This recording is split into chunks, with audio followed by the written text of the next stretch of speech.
இந்த சகோதரியை ஆசீர்வதியும் ஆண்டவரே. அவர் சொன்னது போல ஆண்டவரே, நாங்கள் உங்களை தேடினா, பரிசுத்தமாக இருந்தா, ஆண்டவர் உங்களுக்கு கீழ்ப்படிஞ்சு நடந்தா, நீர் ஆண்டவரே எங்களுக்கு சொன்னதை செய்யும் பொழுது கைவிடாத முடிக்கி ஆண்டவரே எங்களை பாதுகாப்பீர். ஆண்டவரே, அது உயிரோடு இருக்கிற நாளெல்லாம் நாங்கள் உங்களை விலகுவதில்லை, உன்னை கைவிடுவதில்லை என்று சொன்னீரே.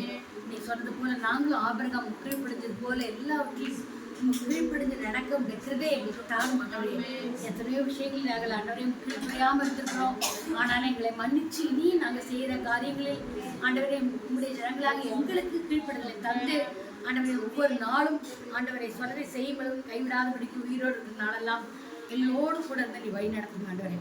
நல்ல வார்த்தை கொடுத்த சகோதரி ஆசீர்வதியும்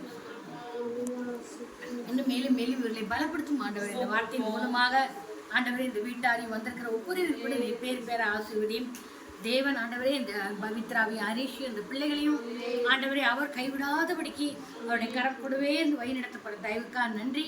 வந்திருக்கிற ஒவ்வொரு கூட அதே போல நீர் ஆண்டவரை கைவிடாத எங்களை பாதுகாக்கிறேன். அதற்காக நன்றி அப்பா. துதி கணம் மகிமை எல்லாம் உங்களுக்கு ஏறெடுக்கிறோம். இயேசுவின் மூலம் பிதாவுக்கு ஸ்தோத்திரம் சேர்ந்து சொல்லுவோம்.